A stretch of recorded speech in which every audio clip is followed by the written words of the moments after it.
Hello, everybody, and welcome back to the Cowboys Fan Show. Zach and I, alongside my two fans of the week, Kurt Olsner, the Dallas Cowboy representative on the panel this week, and you can see the resemblance. My brother Henry Anaya III, we'll call him Chris for the remainder of the show. He's representing the Philadelphia Eagles. So thank you both for joining us this week. It's a pleasure. But there's one thing we need to take care of, some housekeeping. Let's shift these over, guys. It is Breast Cancer Awareness Month across the NFL and here at the Cowboys Fan Show. Go online to see how you can donate to the cause. Or jump right into it with Matt Cassel. Getting a report now from Tyler Ortega, still doing his thing out there in Santa Rosa, that he will be the starting quarterback for the Dallas Cowboys as they take on the New York Giants on October 25th. Kurt, after we look at this video, I have a question for you. Okay.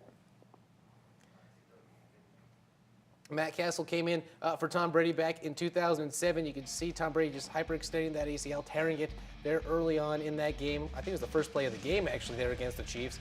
Enter Matt Cassel. He's going to step back on his first play as quarterback from scrimmage from the 1-yard line and hit big number 81, Randy Moss, down the right side for a huge gain.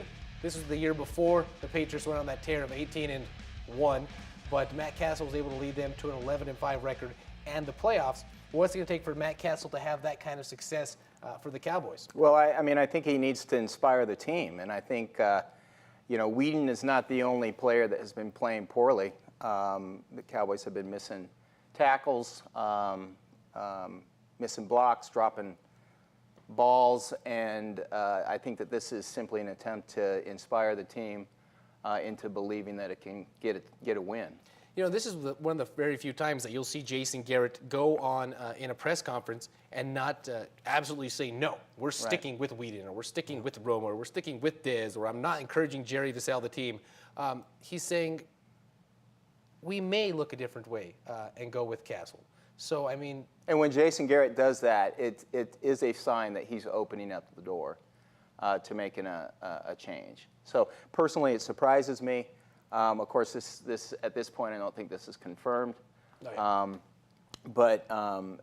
yeah, I'm actually surprised that they're not at least waiting till the week before the game to basically justify this by saying Cassel has looked good in practice. Make it a competition. That's exactly right. But obviously, they want to give Cassel a full 2 weeks to get prepared and to take the majority of the reps. Well, with all these changes going on, at this point in the season, are the Cowboys ever really going to get settled in to perform where they're expecting to be? Well, that's what we're talking about that right now. Let's move on to it. The bye week questions. At this point in the season, after that that first week where Tony Romo just went off, and I was starting to predict the Cowboys were going to go 14-2, win the division, win the Super Bowl, but losing one player like that, and then losing Dez before that, and losing Dunbar here later on in the season.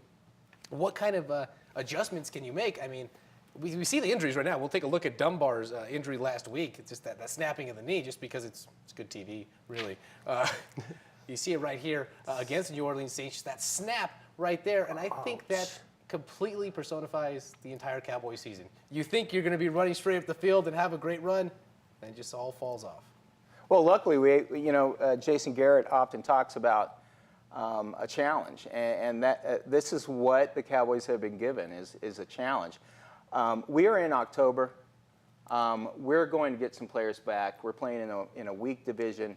The other 3 teams in our division are struggling also. I don't think they're playing great football with the majority of their players on the field. Exactly. So let's see where we're at in December. What we need to do is we need to survive, keep pace, pull out some wins, get our players back healthy, and then make a run in December. I think what Kurt's saying is the Eagles are awful.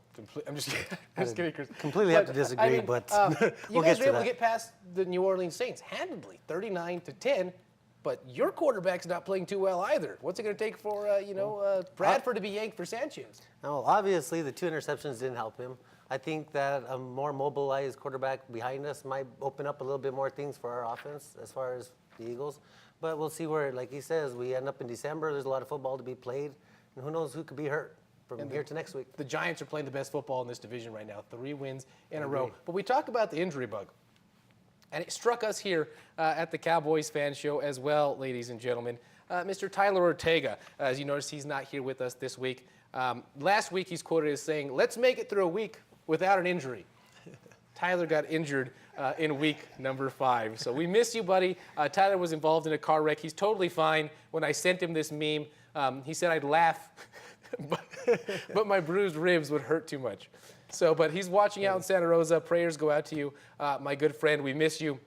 We hope to have you back because when I came back after my hiatus in Vegas, the Cowboys won 2 in a row. So maybe we should alternate and the Cowboys can win a few games here and there. But we will take a break, and we'll be back with segment number 3 here on the Cowboys Fan Show. Don't go anywhere.